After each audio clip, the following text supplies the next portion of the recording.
আমাদের জন্য। আর এ পাশটায় এসে আরো অন্যরকম একটা দেখা বা দেখছি যাদের সব ভালো লাগছে, যে সকলেই আমার থেকে অন্তত ইয়াং। আমি বুঝতে পারছি কেউ এসেছে তার বন্ধুর অ্যালবাম প্রকাশে, কেউ আমাদের সাংবাদিক বন্ধুরা, আর কেউ বাবাকে ভালোবেসে। একজন শিল্পী যখন একটি কাজ করেন তার প্রত্যাশাটা আকাশ ছোঁয়া থাকে। আমি জানি কয়েকজন মাত্র লোক, তবু আমি খুব শক্ত শক্ত কথা বলি, তো যদি এই কথাগুলো একটু বাইরে বাইরে যায় আমার ভালো লাগবে। একজন যখন আয়োজন করেন অনেকটা পরিশ্রম, অনেকটা ইচ্ছে, তার সঙ্গে এখন অর্থও লাগে, সবটা মিলে আয়োজন। সুতরাং সে মনে মনে খুব চঞ্চল থাকে, তার সবটা ঠিক ঠিকভাবে প্রকাশিত হোক, সবাই জানো। অপ্রদীপ এর আগে আধুনিক গানের সিডি তার প্রকাশিত হয়েছে, এবার প্রথম তার রবীন্দ্রনাথ ঠাকুরের গানের অ্যালবাম প্রকাশিত হচ্ছে, যার শিরোনাম আরূপ প্রেমী।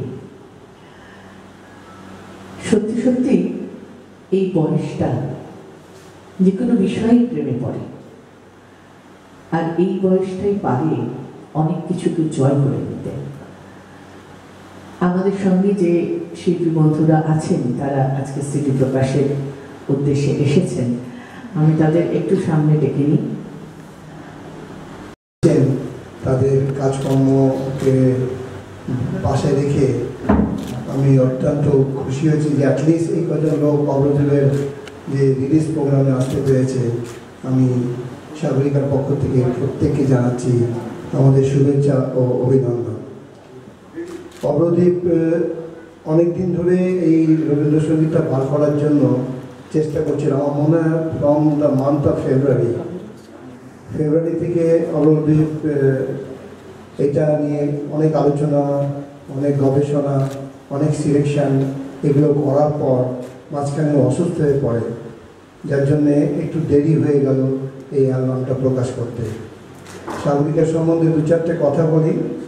দীর্ঘ 35 বছর ধরে সাগরিকা বাংলা গানের জগতের সঙ্গে যুক্ত এবং নতুন নতুন শিল্পীদের ওরা তুলে ধরেছে, এবং আজকে যারা স্বনামধন্য শিল্পী তারা অনেকেই সাগরিকার হাত ধরে উঠেছে।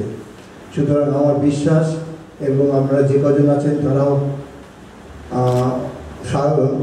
অবরদীপকে শুভেচ্ছা জানাবেন, তার এই অ্যালবামটা সাকসেসফুল হোক এবং ঘরে ঘরে যাতে পৌঁছানো। অবরদীপের সম্বন্ধে নতুন করে বলার কিছু নেই, কারণ প্রথম অ্যালবামেও আমি উপস্থিত ছিলাম, যেমনি সেটা রিলিজ হয়েছিল।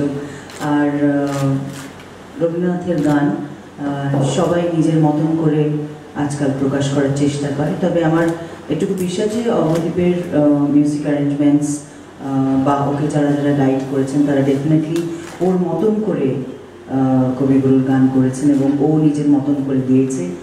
তাতে নিশ্চয়ই নতুনের ছোঁয়া আছে। অ্যাট দ্য সেম টাইম আমার মনে হয় যে আমরা যেরকমভাবে শুনতে অভ্যস্ত সেটাকে মাথায় রেখে, আর ভিডিও আছে। আজকাল তো গান না দেখলে পরে মানুষের কাছে পৌঁছানো যায় না।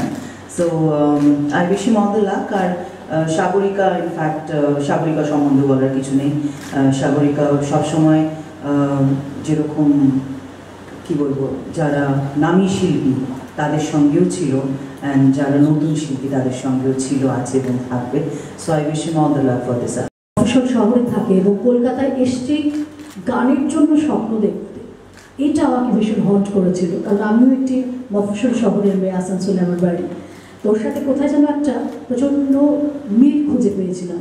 সেই থেকে আমাদের দিদি এবং ভাইয়ের একটা সম্পর্ক তৈরি হয়ে গিয়েছিল ওর আগের অ্যালবামের রিলিজের দিন থেকে। তারপরে সেটা আরও অনেকটা গড়ায়। ও স্ট্রাগল করছে, ভীষণ প্যাশনেট গানের প্রতি। এবং এই অ্যালবামের একটি গান তুমি রবে নি রবে, এটা তখন আমাকে বলেছিল একসাথে গাওয়ার জন্য, কিন্তু কোনো কারণে সেটা হয়নি। তার ভিডিওটাও ও, এই গানটা ভিডিও করেছিস তো, তুমি রবে নি রবের ভিডিওটাও করেছে, সেটা ডেফিনেটলি আমরা সবাই মিলে দেখব।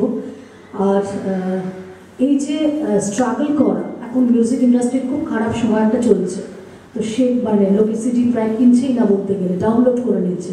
তার মধ্যেও রবীন্দ্রনাথের গান এবং বাংলা গান নিয়ে যারা কাজ করছেন এবং অ্যালবাম বার করছেন পুজোর আগে পরে, তাদেরকে অনেক অনেক সাধুবাদ জানাই। এবং সাগরিকাকে আমার অনেক অনেক ধন্যবাদ যে অপ্রদীপের এরকম একটি অ্যালবাম, রবীন্দ্রনাথের অ্যালবাম, রবীন্দ্রনাথের প্রথম প্রয়াস, এটা পার করার জন্য।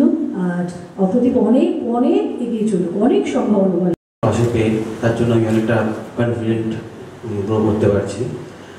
আর আমার এই যে আরও প্রেমে যে অ্যালবামটা, সেটা আমার প্রতিটা গানের সাথে আমার কোনো না কোনোভাবে আবেগ জড়িয়ে। রবীন্দ্রনাথের গান মানে তো আবেগ, আর সেটা প্রতিটা গান আমাকে ভীষণভাবে টাচ করেছে এবং আমার ভালো লাগার যে গানগুলো সেগুলো আমি গেয়েছি।